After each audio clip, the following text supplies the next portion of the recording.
Welcome to Green and Gold FC. Hello everyone and welcome to Green and Gold FC podcast by the fans for the fans. We've got another great episode lined up for you today and I'm really looking forward to the discussion. I'm Graham and I'm joined by Alex and Jack from DeadBall TV. Alex, how you going, mate? I'm going very well, Graham. Excited for another episode. It's about 9:30 at night for me, so going to try to not get too heated in conversation as to not wake up everyone on my street, but excited to be joined by Jack. I'd say probably a connoisseur of Asian international football, so good to have some credibility on the podcast at least. And Jack, how you doing? If you wanted credibility, I probably wasn't the guest. You needed somebody else with some accreditations. I'm doing pretty well. I appreciate you guys inviting me to come on here. It is 10 in the morning for me, so opposite from you guys. Just had a nice espresso, and I'm ready to talk Asian ball. Great, let's get into the questions. So let's start with you, Jack. You seem to take a real interest in Asian football, and I'm curious how that started. Have you always been into Asian football, or is this a new thing for you? I probably have the weirdest origin story into AFC football ever. It truly started at the 2010 World Cup, watching Japan play in the group stage, and a player named Keisuke Honda, who was a Japanese footballer with blonde hair, and I thought that his hairstyle looked awesome. So he kind of caught my attention immediately for his appearance. Obviously had a great individual performance in 2010, some free kick bangers against Denmark and the like. And I kind of just looked into him as a player and, was like, I've never really seen Japanese footballers before. Come to think of it, I don't really see Asian footballers ever. I was not really into football prior to 2010. I was such a casual, absolute plastic. Not an expert by any means, but that kind of got me looking into it. And as my love for the sport grew and grew, I started watching, guys like Keisuke Honda. I went to go see him when AC Milan had a friendly against Chivas in Houston, Texas, God knows how many years ago. I literally went to that game to see Keisuke Honda. Mario Balotelli was on that team. It was a great time. That kind of branched out into, there's another guy, Shinji Kagawa. Oh, he's at Dortmund. He's playing at Manchester United. Oh, there's who is Park Ji-sung? It just kind of sprinkled from there. And of course, I'm a Spurs fan as well. I'm not sure if you guys knew that, but, Sung Hyun-min, who I think is the greatest Asian player of all time. And I kind of realized there's not many people, switching to the YouTube side of things, who cover Asian football. Like, I was greatly shocked at how little it's spoken about. And that was like back in 2013, man, that I was shocked. We're in 2025. I'm still shocked how few people talk about Asian football. Just now I'm doing something about it. Whereas before I was just a consumer, just watched the games. Now I obviously have my own YouTube channel, DeadBall TV, and I talk about Asian football in there a lot because I think the space needs more voices, quite frankly. Yeah, so even regarding Keisuke Honda, Jack, don't know if you know, but he actually played in our Hyundai A-League back in the day for Melbourne Victory. But yeah, easily probably one of the most, I'd say, up and down foreign imports we've had. Probably could have done a little more, but definitely was exciting to watch. I watched him absolutely tear apart my home team, Perth Glory, when they came here alongside Ola Toivonen. But look, I've loved watching Asian football, and I completely agree with you in terms of a YouTube sense.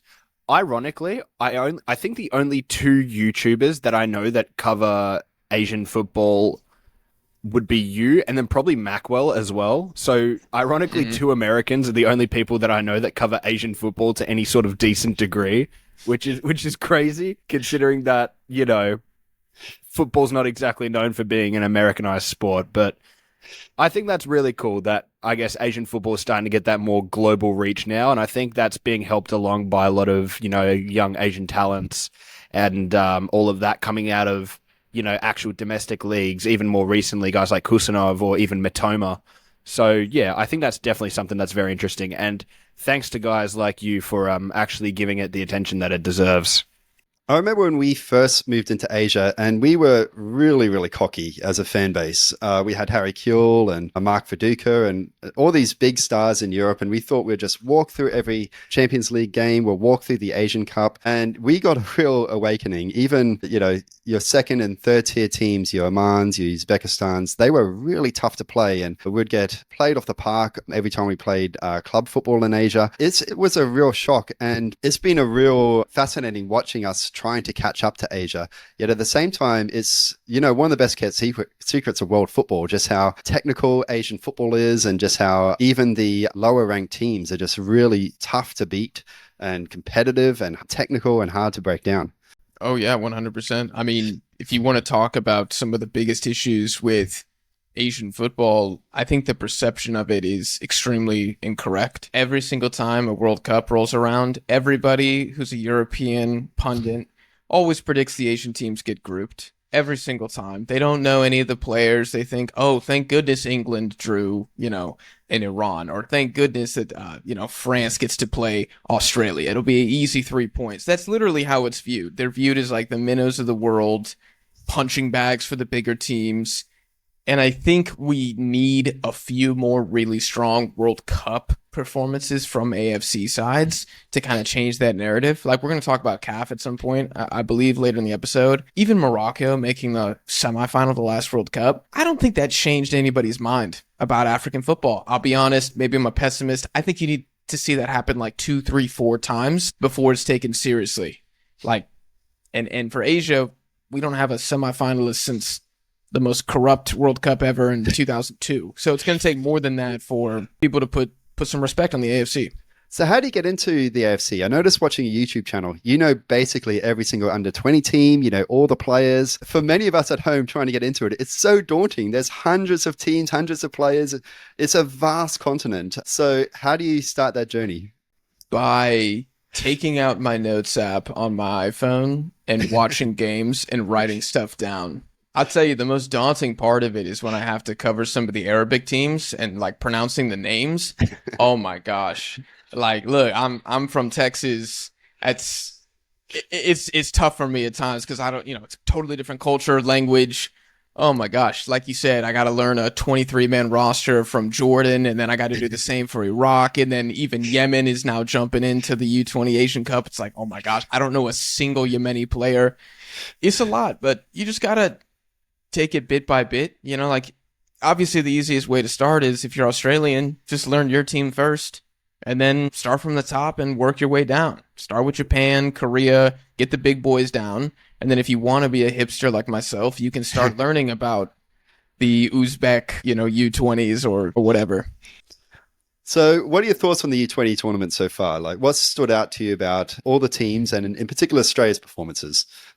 So overall, I'm a bit of a hater take to start. Apologize. That's kind of my brand. The goalkeeping has been horrendous, I think, at the entire tournament. Australia's goalkeeper has had some pretty good moments. I think Iran's Arsha Shakuri has been by far the best goalkeeper at the tournament, and it's not even close. In all the other games that I've seen, there's been at least one goalkeeping error. And generally a really, really poor one. Even in Australia's victory against Iraq, that free kick should never go in the back of the net. And Iraq's goalkeeper, Wissam, had a pretty good tournament up until that point. I thought he kind of bailed them out against Jordan in the group stage, had some good saves against North Korea as well. And then he just lets in a howler. You look at Uzbekistan against Iran when Iran beat them in the group stage. I mean, it's 2 unforgivable goalkeeping mistakes.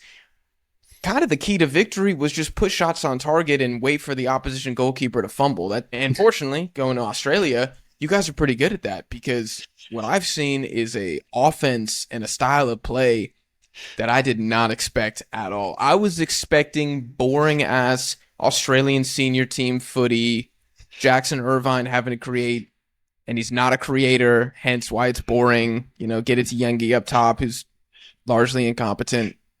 Not at all with the U20s. There were times where you guys, the Aussie U20s, looked like the Japanese senior team. I mean, against Iraq, it was really, really impressive. Same thing against Qatar. Same thing against Kyrgyzstan as well, although Kyrgyzstan were just quite terrible overall. I thought your worst game was the China victory. I just thought that game was pretty even and probably a draw was fair at the end of the day. But I've been extremely impressed with how you guys have looked.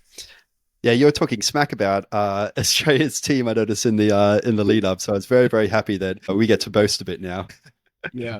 Although I quickly changed my tune, to be fair, like, it's true. Going back to having to learn these teams, I know the senior teams in Asia. Yeah. I don't know all the U20 teams. I had no idea how Australia was going to come out and play. I just remember seeing you guys at the last U23 Asian Cup, and it was not good. So that was my last impression of the Australian youth teams. And honestly, watching the U20s, I got to think, like, okay, well, if the next player pool has a technical level that is this high already, I wonder if this bleeds into the senior team at any point. You guys start playing more of like a, maybe not full Ange Postecoglou ball, but something a little more offensive than what Australians are known for. We'll put it that way. Yeah, we've put a lot of effort into changing our style, and it started in the youth teams, and it's been a painful and controversial process. And let's hope that we bear fruit doing that. Do you think there's any Kusanovs at this tournament? Anyone who's really stood out and can really make a name for themselves at the World Cup? My favorite center back so far is, I believe his name is Mohamed Barnawi, number 5 for Saudi Arabia. He's their team captain at the U20 level. His last name is Barnawi. Beast. Really, really good player. He's had maybe 1 foot wrong the entire tournament, which is when he gave up a foul right outside of the box against Iraq, and Iraq scored the free kick and they won that game. But outside of that, I think the Saudis have been the luckiest team that qualified for the FIFA U20 World Cup. No hate, just facts. And I think a reason that they've gotten there is their defense, and mainly Barnawi has been very, very solid. So I would look out for him. I really liked Japan's number 4. I don't have his name written down, but watching the Iran game back, I thought it was a very impressive performance from him as well. I'm trying to think, maybe one of Iran's outside backs. They had pretty strong fullback play at this tournament. I know that's not a Husanov like for like, but those would be my defensive nominees that have stood out to me the most. Any attacking or mids that you think could land that big contract?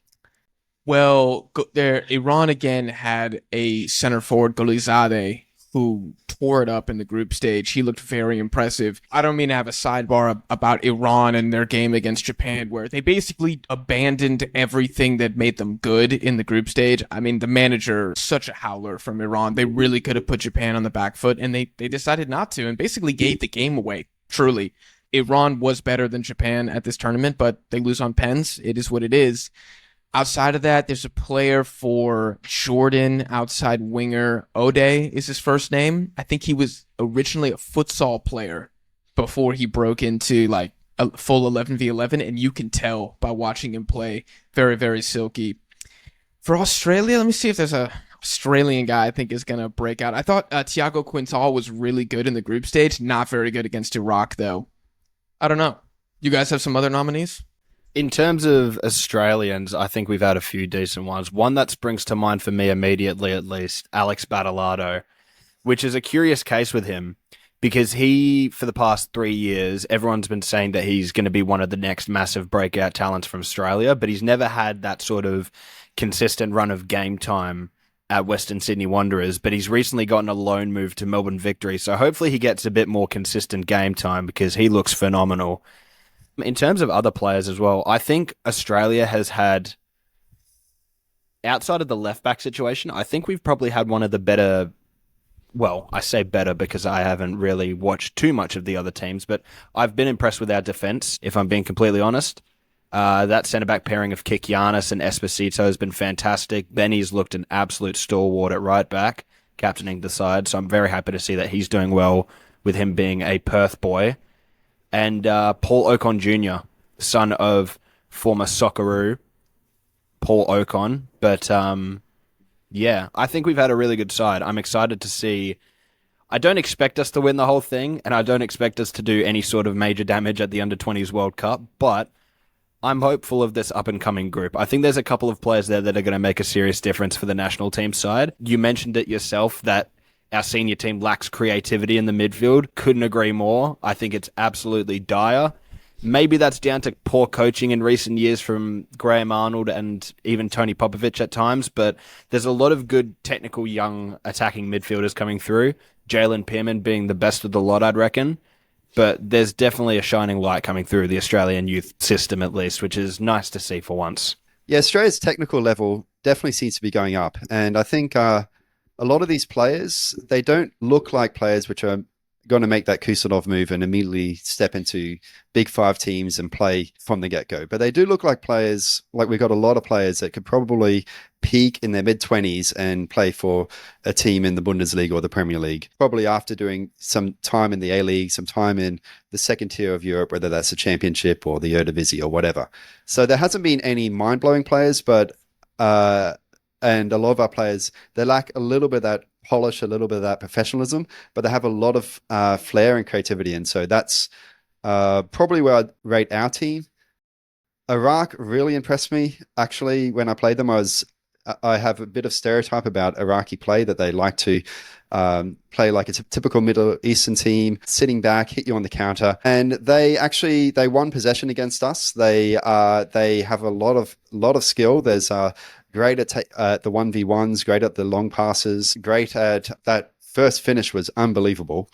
So I think there's probably, if Europe scouts this, there's a lot of players here which could easily step right into your second tier of Europe, I think. But I haven't seen anyone at the moment who I think could straight away become a world star. Yeah, that first goal was scored by Amori Faisal from Iraq, their number 10. Silky player. Like, Iraq would have been a cool AFC representative at the next World Cup because they're a very good side. And I do think they're better than Saudi Arabia. But unfortunately, they came up against Australia, who battled back a goal down twice and deserved to win because Iraq, they're just not as complete of a team at the U20 level as Australia. Kind of weak center forward play. Kind of cost them, actually. Kabil against you guys. Missed a couple good opportunities. So I would put Faisal on that future AFC 11 list that we're kind of creating here. How do both of you think that we'll go against Japan? I think we'll lose. That's fair enough to be said. Look, I still think Japan are easily the best in Asia when it comes to both senior teams and pushing through their younger talents as well. And I think that resonates really well at under 20s level. If we can beat them, that would be lovely. I just don't think that we've really faced like that sort of massive test yet, especially when you look at all the other big teams or the big threats for us at least, you know, Saudi, Japan, South Korea, all being separated from us in the bracket. I think that's helped our case a lot. So when you do look at it, I feel like Japan will be better prepared for this. I just don't feel like games against Kyrgyzstan, Qatar, China, and a good Iraq side, I'll give them that. They were a very good side. I just don't think they're going to be sort of close to that level that Japan are, at least technically. I think they win. I hope we put up a good fight, though. And I could see a world in which we do get a win, maybe. I don't think it's very likely. It would require a very big performance, in particular from that midfield. I would love to see Yule, Ocon Jr., and Pearman all starting. And it's going to have to be a massive game. I reckon whichever team wins that midfield battle wins the game for me. But I do think it will be Japan, unfortunately. Yeah, I'm a bit stunned about this game and puzzled when it comes to prediction because pre-tournament, I would have said Japan. I'm not sure if I thought they were going to win the tournament, but make the final. Then I saw the group stage, and I thought they were extremely average. And then they play Iran, and I still, as the time of recording, don't know if Japan just balled out or if Iran were just that terrible in their strategy and their plan for the game. Maybe Iran scoring early was like the worst thing that could have happened to them because up until the goal, they were better than Japan. It was only like 8 minutes of play. It wasn't really a lot of film to go over. But when I was sitting watching the game, I said, okay, this is exactly what I expected. I think Iran's going to win a really close game that's going to be a shootout, like a 3-2. And then Iran just parked the bus for 85 minutes plus an extra 30 against Japan and ended up losing on penalties. So I still don't know. Like, is Japan really that good or did Iran flatter them type thing? I guess I'll say that Japan will win this game. I think it will be, again, pretty high scoring. I could see like a 3-2, something like that. Ocon will be the player to watch, in my opinion. I thought he dribbled himself into trouble quite a few times against Iraq, and I think Japan's midfield is going to make you guys pay way more than Iraq will. He's a good player, but I think he needs to I don't know, move the ball a little bit faster in tight spaces at times. And Japan's midfield really, really controlled things. Iran couldn't even counter against Japan because their midfield would just win the ball back immediately whenever it was lost.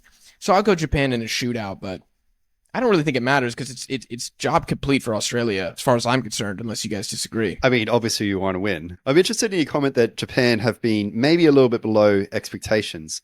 Are they missing anyone? I know Australia, we can't get Iran Kunda, we can't get Waddingham, we can't get Yuli, we can't get all our European players who are getting at least a little bit of game time. For some reason, we got Benny, and we're very glad to have that. We also don't have all of our best A-League players, so we are not 100% full strength. I assume that Japan, that might be even more the case. I don't know if they have any under-20s which are just dominating some European league, which aren't there at the moment. This is introing into something hilarious because I make YouTube videos about this stuff and I post about it and I tweet my thoughts on the game. And I kid you not, every single team at this tournament is missing players. It's like sometimes I get exhausted on football Twitter with it was our B team, it was our C team. Well, if we would have had this guy. Well, you didn't, and you lost. So just hold the L and move on. In Japan's case, yeah, they're missing players. South Korea are missing players. Uzbekistan are missing players. Australia clearly are missing players. Everybody's missing players. It doesn't matter. Like, you still got to go out there and qualify for the U20 World Cup. There's one Japanese player I'll name that probably would have been very helpful this tournament, Keisuke Goto. He's playing at Anderlecht in Belgium right now. He's got a couple goals already over in Europe, just transferred from a J-League 2 club, I believe. They might have been promoted, and then he was sold, but they were in the J2 last season. But it's a moot point. Who cares? Everybody's missing guys. I think it's also a good measure of which, I guess, national setups do have the greatest depth. Because when you look at certain positions, especially for Australia that's missing, you do look at guys that you would have predicted to be starting this tournament that have missed out. Guys like Anthony Pavlecic, guys like Dylan Parage-Cullen, guys like Nestori Irankunda being a major one. But I also find comfort in the fact that I see our national youth team performing decently well, despite not having some of those big hitters.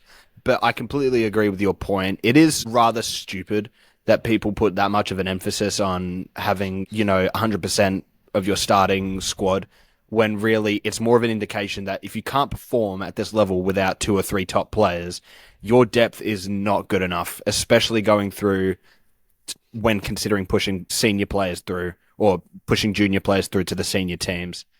I guess that's at least why I'm comfortable, because I don't think that with Irankunda, we do that much better or worse, if I'm being completely honest. That's just my thoughts, at least, on the topic. Okay, so in that case, let's hope that we have all our full-strength teams when we get to the World Cup. How do you feel the Asian teams will go? And how do you feel Australia will go? Man, it depends on the group. I'm not sure all of the teams that have qualified from the other confederations. I know from my part of the world, CONCACAF, we're sending Cuba, Panama, Mexico, and the U.S. I think all three, say it like this, I think all the teams except for Saudi Arabia have a pretty good chance of doing something. I actually think the Saudi team is not that good. I think they've gotten really lucky multiple. I mean, they should have lost to China 3-0. Like, they just should have. So I'm kind of worried about them at a World Cup. I would not back them to get out of any group. I don't know if they're going to be the worst team at the World Cup. They probably won't be because, again, CONCACAF is sending Cuba. But it's not a strong side. A couple bright individuals are carrying. I don't know. But for Japan, South Korea, Australia, if Australia plays like this, they could do something. Japan, similarly, I would say the three other teams have a similar ceiling, honestly. I can't really say, like, Japan's going to make the semifinal and Australia don't have a prayer. I think all the teams have been pretty strong, and I was really disappointed with Japan at the last U20 World Cup. I thought they were really poor, kind of just got bullied in the group stage. That might happen again. I mean, it's tough to tell and tough to do U20 predictions, but the other three teams should be looking to make it out of the group no matter who they draw. Saudi Arabia, I don't have much hope for them.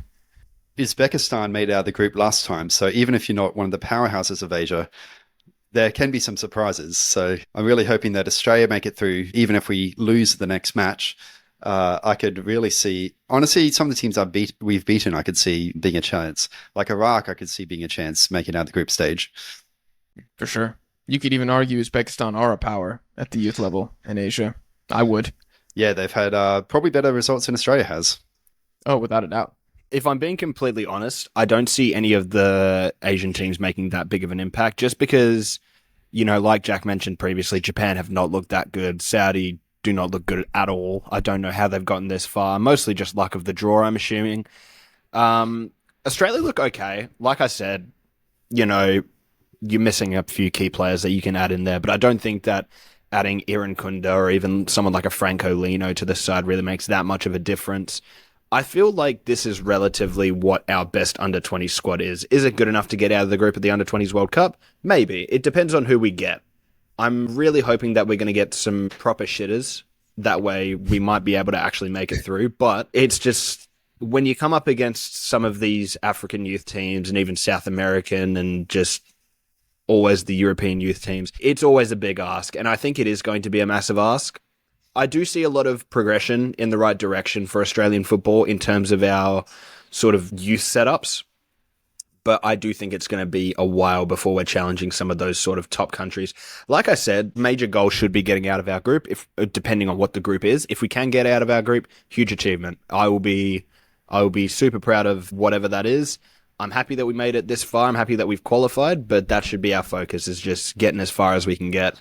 Japan, if they can hit form and if they can keep up good, consistent performances, maybe they can get as far as maybe like a quarterfinal. South Korea, I always think that they've got, decent enough youth setups. So, look, maybe they can do some damage as well, go for a quarterfinal. I just think it's a big ask for any of these teams to be able to challenge, your Argentinas, your Brazils, your Spains, your Germanys, your Frances, even your Englands and your Italys. It's going to be a tough one. Yeah, 100%. Now to a more scary or depressing topic, or maybe exciting, depending on who you're a fan of. Australia's World Cup qualifying group in the seniors team. It has been an absolute, squeaky bum time for the lot of us.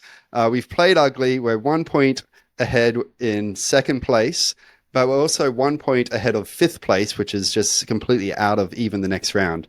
How do you see this going about? It's harder to predict than Game of Thrones, and I hope it ends better than Game of Thrones. Yeah, I do too. What a disaster. Predicting Group C is near impossible. I try to break this down into all right, what are the arguments for each team, right? And let's see if we can kind of build on the back of that. I think if you look at the Saudi case, it is this. I think they've been the most unlucky team in the group so far. I think they have the best coach in the group. And when I say the group, Japan is not in the group. Remove them from the conversation. I'm talking about the 5 challengers, 2 through 6 in the group. And I think they have decent enough performance. They create the chances. They just don't have a goal scorer on this team whatsoever, to where you could say, all right, well, eventually, just by going off the numbers, they're going to start scoring. That's kind of the case for Saudi Arabia. It's only a matter of time. Surely they can't keep missing every single shot forever for 4 more games. And they missed 2 penalties as well. So you can be like, well, if they score those penalties, they're clearly in second place. And, it's Australia fighting tooth and nail.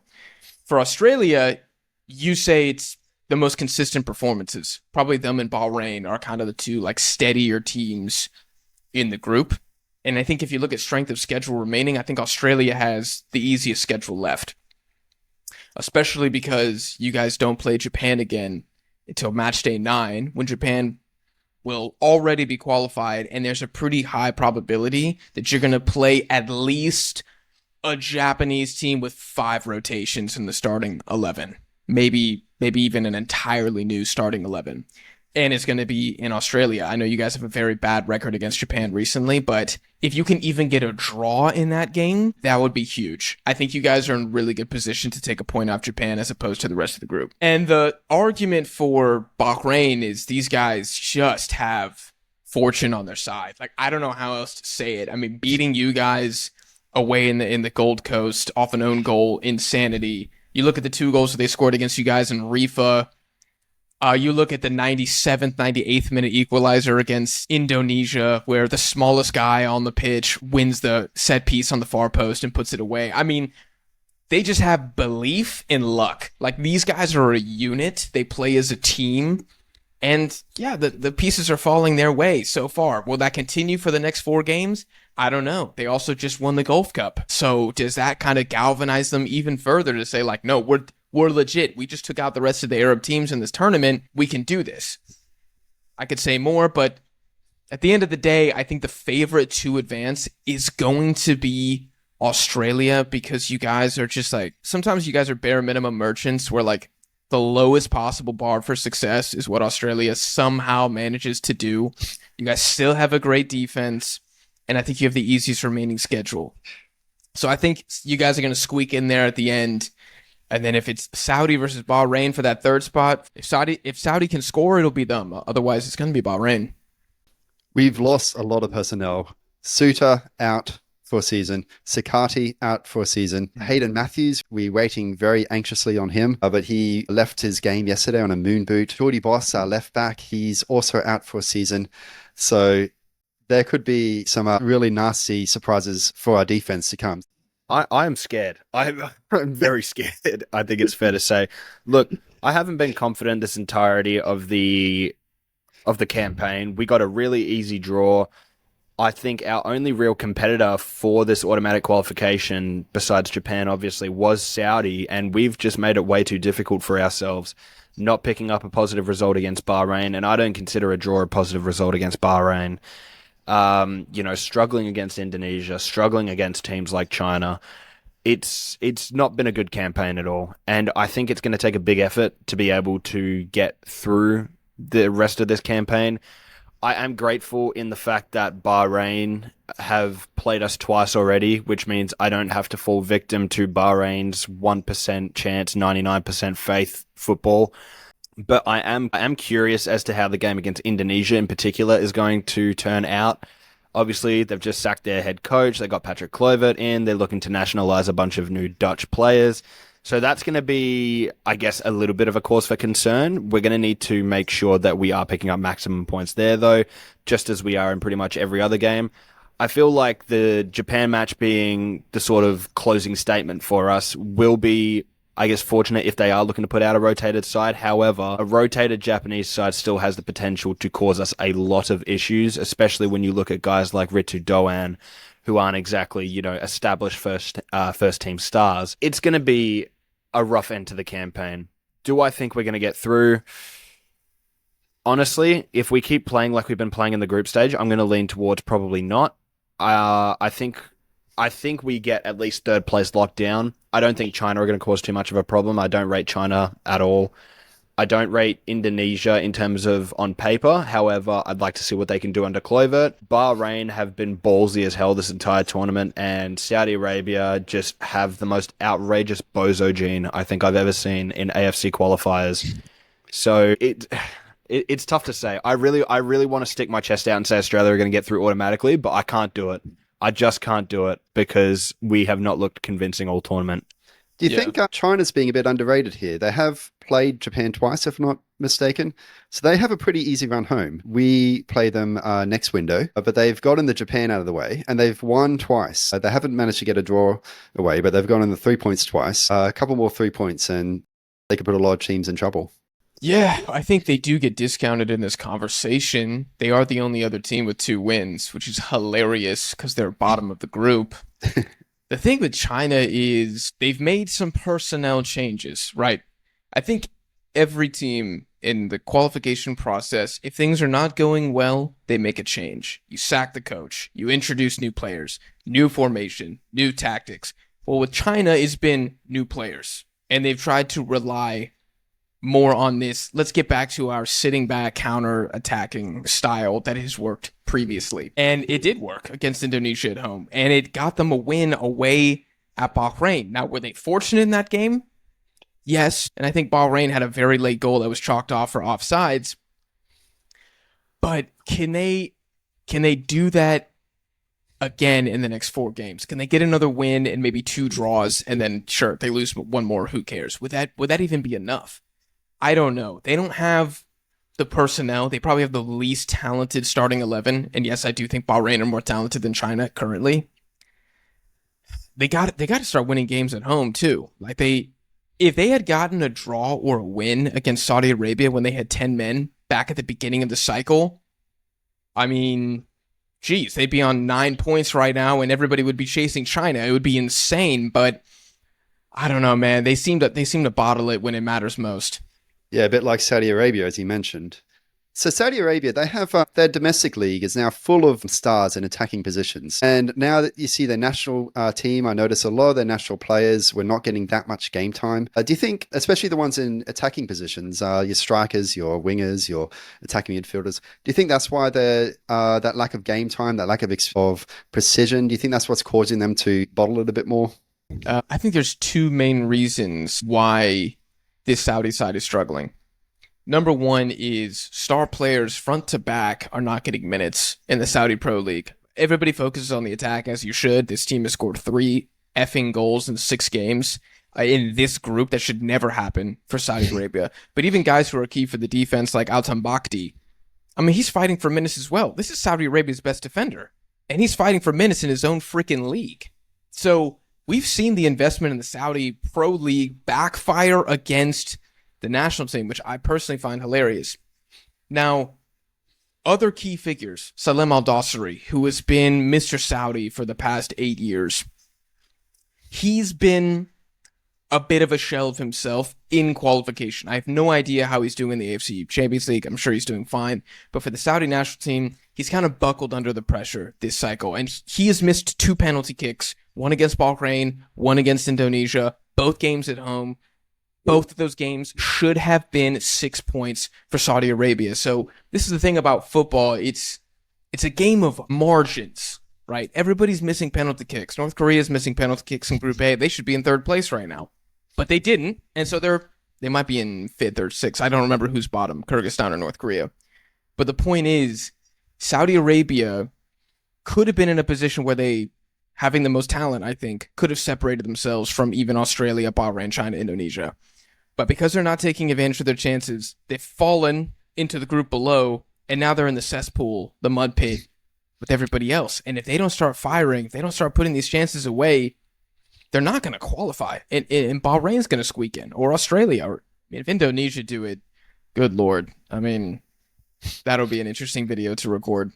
So we've, obviously, Alex and myself were a bit disappointed in Australia and the fact that although we're in 2nd place, we're only 1 point off being kicked out of the entire World Cup tournament. So obviously we're disappointed with that. We talked about disappointment in Saudi Arabia, but how much is this actually missing the other half of the narrative where maybe some of these lesser Asian teams actually improving? How much is Indonesia improving, partly through nationalization, partly through getting their youth development together? How much is Bahrain improving? How much is China improving? Are we selling them short? All right, we can go team by team. Bahrain. How much are Bahrain improving? I would argue Bahrain's biggest strength is consistency. I think Bahrain is doing exactly what Bahrain should be doing while everybody else is a laughingstock. I mean, Australia, you guys should be way better than how you're playing. Period. Saudi Arabia should be way better than they're playing. Period. And Bahrain, being Bahrain, should be on China level. They should be on Indonesia level. So they're doing exactly as they should. I don't think they're having a world-class campaign, nor are they having a howler like some of the other teams here. Indonesia, I like how you said, partially recruitment, partially development. I would say it's 95% recruitment, 5% development. If you want to look at how Indonesian teams have been performing at the youth tournaments, I know they got 4th at the last U23 Asian Cup. But outside of that, they've done nothing. And they just got grouped at the U20 without really putting up much of a fight. So has the development in Indonesia gotten better? Marginally so. Yes, I think Southeast Asia overall is getting a little bit better at their development. Teams like Malaysia and Vietnam as well. Thailand always produces pretty good technical players. We saw that at this U20 Asian Cup where they got grouped still, but put up a fight. And then China. I would argue China are still down bad. I don't really think they've gotten better. I think they've gotten worse. They're just benefiting from the rest of the group not wanting to play ball. So Alex and Jack, I'm going to ask you both this question. We'll start with Alex and to Jack. If we put you in charge of the Australian team and the Saudi team, who have both been disappointing in this campaign, what would you do? If we say, okay, Popovic is sacked, Hervé Renard is sacked, you're running both teams, what would you do? Start with Alex. Well, I'd sabotage the Saudi team, but assume you want them to win. Look, it's a rough one. when deciding sort of what is going wrong. I don't think Popovic is doing enough to play to the strengths of the actual national team, which is, I think, a massive problem. When you look at players that are having a serious impact in terms of their leagues, you look at Nestori Irankunda, for example, and I know he's not the be-all and end-all of the national team, but you look at the sort of system that Popovic wants to play, and it looks a bit counterintuitive to the strengths of our actual national team side. Players like Mitch Duke is well past it and just should not be around this national team anymore. If I could say one thing for fixing Australia, it would be find a style of play that suits our players, not necessarily the other way around, because I don't think that we have enough sort of star players to be picky and sort of saying, well, this player I want to fit this system and stuff like that. We need to find a system that includes our star players, and that includes all of, you know, those sort of positions. Guys like Jordy Boss when he's fit, guys like Alessandro Cacciati when he's fit, guys like, you know, Massimo Luongo, guys like, I know he's our best striker at the moment and, you know, probably isn't the best, but Cassini Yengi, even Martin Boyle and Craig Goodwin, Nestori Irankunda, there's plenty of great players out there in Australia that we're not playing to their strengths, and I think that's killing us at the moment. In terms of Saudi, I think Hervé Renard is a fantastic coach, and I really, really hope he does do well, not in this campaign at least, because I don't want Saudi to get through ahead of us, but I do love Renard as a coach. If I were to fix their national team, or if you had to give me one thing to do to fix their national team, I would try and find an alternative to getting their players more consistent game time. I do agree with the point that they are struggling, and that's sort of been a major point of, I guess, the investment in the Saudi Pro League backfiring, is that it has given the national team a massive step back in terms of priority, which I think is a mistake, especially if you are looking to grow football in Saudi Arabia. I feel like you want to have a strong national team that can compete, that you can have younger kids looking up to, and you're not really getting that right now because you've got all these big foreign stars that are taking up starting spots on all these massive Saudi club rosters. You're paying them millions of dollars, and I don't think the league is any better off for it. Look, maybe you get one or two people tuning in here and there to see Ronaldo playing, but you look at their stadiums and they're largely empty. I mean, what was there a thing last year where Steven Gerrard, when he was coaching Al Ittifaq, they had a stadium that didn't even have 1,000 people in it. They had a attendance of 900 and something people at a game, which is absolutely ridiculous when you consider some of the players that they have on their teams. So in terms of Australia, if you're going to fix Australia, bring through youth players better and find a way to fit all your best players in your squad without having to compromise, you know, on ability and stuff like that. And with Saudi, prioritize your national team more and less so on washed up foreign stars. How about you, Jack? I'll start with Saudi Arabia. I would make a couple personnel changes in the starting 11. I would bring Salam Al-Dosri centrally. I think Saudi Arabia really lacks creativity in the middle of the pitch. They have this young kid, Al Sahafi, who plays, I think he's at a Belgium club. It might be a Swiss club out in Europe, but he is a European player. And he's having pretty good performance this season. He was pretty bad against Indonesia, but Saudi Arabia were terrible against Indonesia, so I wouldn't deduct him points for that. And I would try to have a midfield composed of Mohamed Kano, Musab Al-Jawar, who's a 21-year-old Saudi Arabian midfielder, very, very good player, leading the team in chances created, and it's not even close. And then if you want to have another, if you want to bring another CDM in there, you could. But I'm kind of thinking Kano's the deep lying, kind of more of the six, Jawar and Salam Al-Dosri, pretty creative, pretty offensively minded midfield. And then at the striker position, there is no answer, so I'm not even sure if they would have a striker. You could also put Salem at the 9 and have him play as like a false 9 role and add another true box-to-box midfielder, Al-Ghamdi or something like that in behind. In the back line, man, whether you want to go back 3 or back 4, I don't think it matters. But what they need is they need better quality chance creation, and they need their best players on the pitch at the same time. So I would find a way for that to happen for Saudi Arabia. For Australia, I would give Jackson Irvine a more creative midfielder next to him in the midfield. I really like Jackson Irvine, but he's not that much of a forward-thinking player. I do not think Australia is going to find success if Riley McGree is your most creative player in the starting 11. I like Craig Goodwin as well, but he needs help, and I'd rather probably keep him out wide than bring him in as like an attacking midfielder. So there's got to be some solution there. Who do you put next to Jackson Irvine in the midfield to help out with chance creation? And in the back line and the rest of the team, maybe it's controversial to say, but I would pick some players and I would just keep them.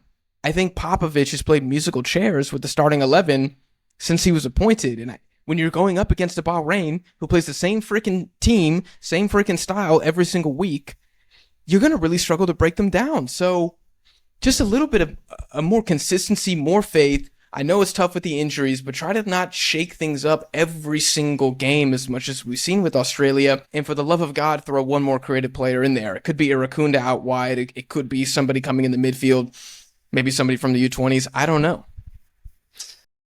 Yeah, on that point of, I think every single game we've seen, maybe the first game to the second game, maybe 6 or 7 changes. It's been pretty wild. Popovich has explained that he's really emphasizing the fitness and the conditioning side of things. He wants players to back up and just basically run their little legs off. So I guess that is the reasoning behind that. Let's hope it's a good reasoning, because unfortunately none of us are in charge. Well, maybe fortunately none of us are in charge.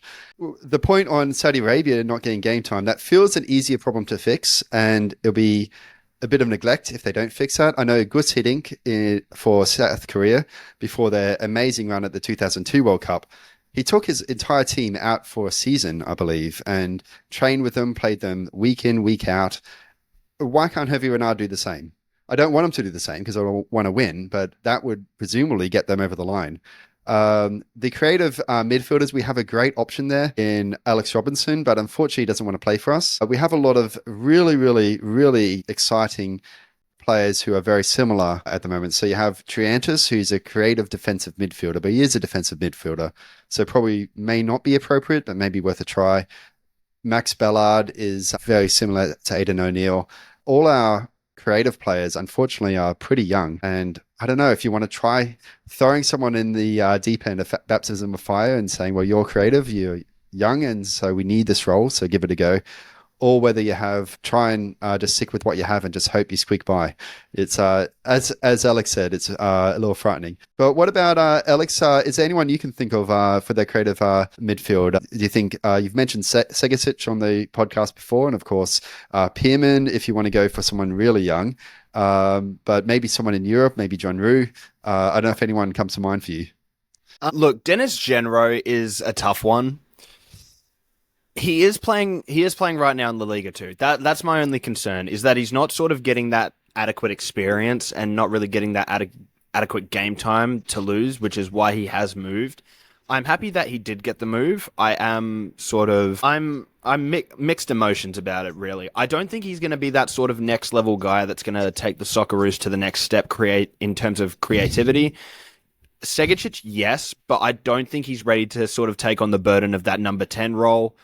As an inside forward off of the right, I genuinely feel like he's one of the best possible options that we can go for right now. I love Craig Goodwin. He's done so much for this national team, but Segicic is on the form of his life so far, so you have to get him involved while he's... In terms of a cam, honestly, there's not too much coming through, which, like I said, is concerning. I'd say the best young option in the country right now is Jalen Pearman. I feel like he's a phenomenal young cam, and I feel like he's going to do absolutely incredible when he does eventually move to QPR at the end of the season. And look, on top of that, you do have a couple of guys that I could see maybe getting that role, or at least being tried out in that role. I just don't want to see it happening in this sort of World Cup cycle. I feel like this is something where you need to go with what you know and not really take too many risks, because we are on the sort of edge of missing out on the World Cup entirely. Long term, maybe someone like Marco Tilio can adjust to that role a little bit better. I still have hope that he's going to be a great player. Jalen Pearman, obviously, when he comes through, is going to be great. Maybe Segicic can even pick up that role a little bit better. I don't really know. And that's the thing, is that I really have no clue. Even someone like Alex Badalado looks to be a phenomenal young player. Can he shoulder more of that midfield creative burden? I don't know if he's going to be able to do that. And we're only going to figure that out if they develop properly and get and these young players get game time. which is what sucks, is because I hate it being a situation where we don't have any, senior players ready to step in, because it means that realistically we're relying on all these youngsters who we don't know if they're going to turn out well. We don't know if they're going to play at their clubs. We don't know if they're going to get any bad injuries or anything like that. So honestly, I couldn't give you a specific name. There are a couple players that I would like to see involved in the squad, namely as an attacking midfielder. I would like to see Tilio given that option at some point. But right now, there's not much on my mind, at least for an attacking midfielder for this country. There are a couple of returns from injury in Metcalf and Luongo. Of course, Luongo returned quite a while ago from injury, but returned since the last window. So both of those are central midfielders who can possibly, they both play in the big five. Metcalf more regularly when fit. Luongo is a bit more of a fringe player for Ipswich. But those are two other possibilities as well, I suppose. But I don't think either of them will completely change, since Metcalf isn't particularly creative and Luongo possibly passes prime a bit. So one thing I want to ask, though, is obviously we've seen such a difficult campaign for Australia. Jack, you own CONCACAF, and you've also seen some African football as well. How do these regions compare with Asia? Do you think Asia, when we first moved to Asia, a lot of skeptics said this is the weakest region outside of Oceania. It's any result, just complete failure. Now, that's obviously an extreme position, but do you think that Asia has caught up to CONCACAF and Africa, or do you think maybe even gotten better? Yeah, if I were to rank the three right now, I would go CAF first, AFC second, CONCACAF third. Asia is clearly better than CONCACAF, and there's actually no argument whatsoever for CONCACAF being a better federation. If we look at, I'll compare CONCACAF and the AFC first, because there's a couple big differences. The first one for CONCACAF is population size and infrastructural problems. So in CONCACAF, we have the countries that everybody knows: Canada, Mexico, United States, maybe if you're a hipster, Costa Rica as well. That's all well and dandy, but we have a ton of really small Central American, but mainly Caribbean islands that have population sizes that would make Singapore look like China, right? And in these countries, infrastructure is a very big problem. And they also don't have the population pool to even funnel in and create an entire footballing pyramid. So I don't even know what the long-term solution is here. We've tried to start tournaments like the Nations League to give these teams more regular games and get them better prepared to face higher level opposition. Maybe the Cinderella story of this has been Suriname so far. They're located in South America, but they're not a Latino country, and they do not compete in CONMEBOL because they would get massacred. So they compete in CONCACAF. There is just too many countries that are not even close to being competent footballing countries. Number two, Asia has a much more diverse range of play styles than what you will see in CONCACAF. Like in CONCACAF, we literally call it CONCACAF ball, or we also have a term, you got CONCACAF, which is basically when something ridiculous that should never happen happens, like a player slapping a referee or something like that. But CONCACAF ball is essentially how China tries to play, where it's not really any possession. We're going to win the ball back and we're just going to launch it long. Like Brexit ball, I guess, is another way that, the English would call this style of play. And that's pretty much how most teams play, except for, again, Canada, which is much more like high press now, counterattacking style. Mexico, possession base. United States, Pochettino, high octane offense. And Panama, who play very, very attractive offensive ball. Everybody else is extremely direct. You don't really have other teams trying to build out from the back because they can't, because it's Haiti and they don't have the personnel to do that. And the third final difference is that CONCACAF is inevitable, right? Just like Thanos. The traditional powers will always win every single time in CONCACAF, especially in the major tournaments. Like, for example, last Asian Cup, right? We all remember Qatar beating Iran and Jordan beating South Korea in both semifinals. That would never, ever happen in CONCACAF. That would be like El Salvador and Nicaragua beating Mexico and the United States in the semifinals. It would just never happen because the weaker teams do not have the firepower to compete with the big boys like that. Even outside of tournaments and qualification, The upsets you get are going to be when the big teams have to travel away from home, and then sometimes they drop points, especially to Costa Rica. But I would consider Costa Rica a powerhouse inside CONCACAF. But like the equivalent of Bahrain beating Australia 1-0 in Australia is like, just those things don't happen in the region. That would be like Trinidad and Tobago beating Mexico in Mexico City. Like the country would be on fire if a result like that happened. That's how rare it is. So those are kind of the big differences between AFC and CONCACAF. Do you have any questions before I go on to CAF? Yeah, I was just going to comment that the way you've described it sounds like CONCACAF is a little bit like if you took the Japan and South Koreas of Asia and merged that with Oceania and formed a confederation. Pretty much. There's not a lot of depth, but yes, please continue. Yeah, no, that's a pretty good comparison. I think a lot of people think, in my spheres, think that CONCACAF is better than Asia because perhaps it was back in the day. But if you look at the current squads, the current players, Asia has world-class players. I believe Son Heung-min is a world-class player. I believe Kim Min-jae is a world-class defender. CONCACAF doesn't have that. I would say the only CONCACAF defender that got to that world-class status was Rafa Marquez for Mexico when he played for Barcelona. You know, CONCACAF has had world-class players in the past, but they don't have any right now. So, well, I guess you could say, maybe you could say Alphonso Davies. That's the controversial one. I'm going to put a pin in that. We can come back to that another time. I think that's changing a little bit.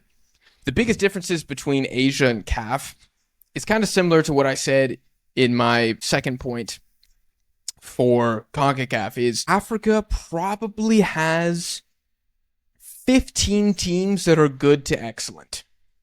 Asia probably has 8 teams that are good to excellent. If you look at the excellent or elite teams in Asia, you'd probably say there's 4, maybe. You can have a debate about that. I would say Iran, South Korea, Japan. If you want to put Australia 4, not sure I would do that right now, but you could make an argument for it. In Africa, you have teams like Egypt. Ghana are down bad right now, so that's not a good example, but you have Morocco, semifinalists at the last World Cup, Algeria, Cameroon, Senegal. You just have more of those elite teams, so it's kind of like a numbers advantage for CAF versus Asia. Now, I'll get controversial here and say, outside of that, I truly think it's largely an issue of perception and reputation. I always kind of chuckle a little bit when the AFCON is brought up, as it was by Jamie Carragher literally last night, ironically. And what is always the conversation? Oh, the AFCON, it's the most disrespected tournament on the planet. Nobody gives AFCON its flowers, which first off isn't true. And second off, if nobody gives the AFCON their flowers, what the hell do they give the Asian Cup? Because the Asian Cup is not even discussed. If you're lucky, it's going to be a 200-word article on ESPN.com or on Sky Sports. If we're lucky, we get a 200-word article. There's no exposure to Asian football. I remember anecdotally, even with my group of friends, I had them all over and I was like, hey, I'm going to throw a game on. I threw on Japan versus Saudi Arabia in the qualifiers. And they were like, why are you watching this? And I was like, what do you mean, why am I watching this? These are 2 of the premier powers in Asia going head to head. And they were like, but these teams aren't even good. And these are my friends who are like casual ball lovers. Like they watch the Prem in the World Cup, nothing else.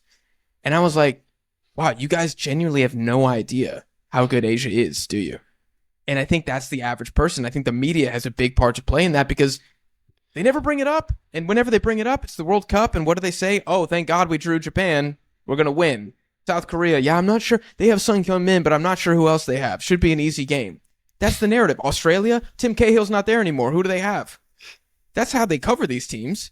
So the only time people hear about Asia is negative, and Africa has more, on the player level, more success stories. They do, similar to the number of teams that are elite, they have more elite players.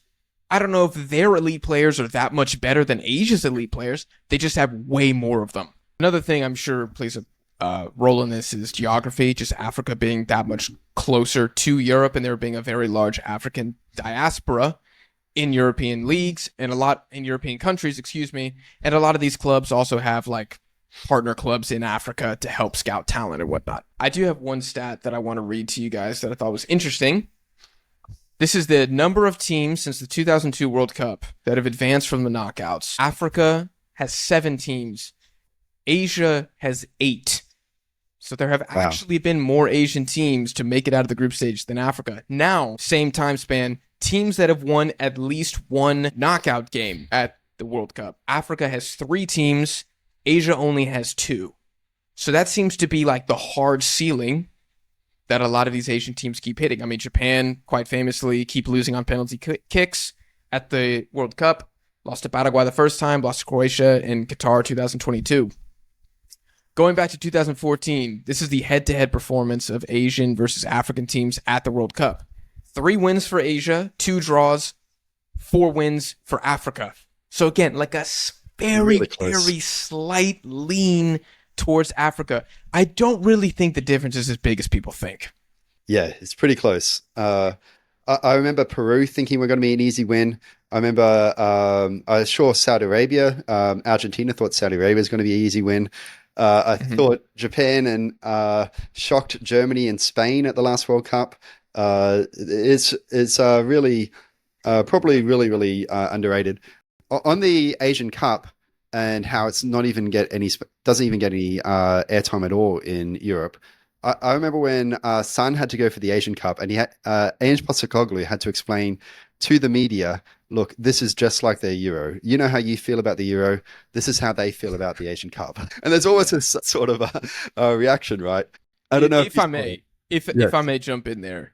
You're touching on a great point, and this pissed me off when Postecoglou was appointed as Tottenham manager, because what was the question? Why are we appointing this guy? What has he won? I think he won like a Asian Champions Cup or whatever it's called. Like, they didn't even know about the Asian Cup, and they didn't rate it, they being the English media and fans of the Premier League, for even half a second. I'm like, dude, I know Australia, context is important. They hosted that Asian Cup. It wasn't the strongest collection of Asian teams of all time, but they still won. And it's not easy to do. If it was easy, you guys would have done it again since then, or would have done it before then. And to just discount not only the Asian Cup as a major piece of silverware, but to also discount Postecoglou winning, I think, 4 division titles, 2 with Brisbane Roar in the A-League, and then winning in Japan, and then winning in Celtic, it was like, oh, well, who cares? Mikel Arteta's clear. I'm like, Mikel Arteta? Because he's got a community effing shield. Are you serious? You think that is more important than an Asian Cup? You think that's more important than 4 A-Leagues? You think that's more important than a J-League title? A community shield. Like, these people just don't know. And I don't know if it's ignorance or what it is, but boils my blood every time I see stuff like that, because you could not be more wrong. He even got that when he was moving to Celtic. Now, Scottish Premier League, with all respect to that, is a 2-horse race.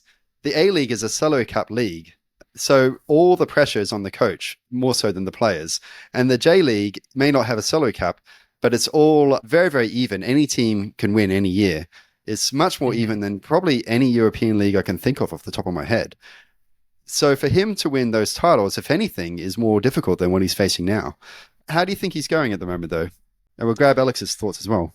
Yeah. So again, I'm a Spurs fan. I love Postecoglou. I think he should stay the manager. I hope that he stays for a decade.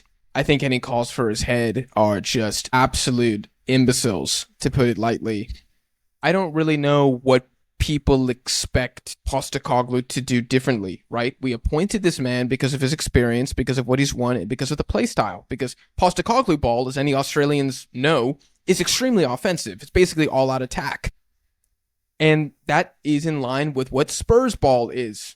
So it was more of a cultural fit as well. Now, people are upset that he's not winning the Premier League, and now there are calls for him to be sacked because we lost to Liverpool, who could win the Champions League and the Premier League. You know, not a very good team, of course. And because we're in the bottom half of the table due to, 8 of our starting 11 players being massacred and not being able to play most of the season.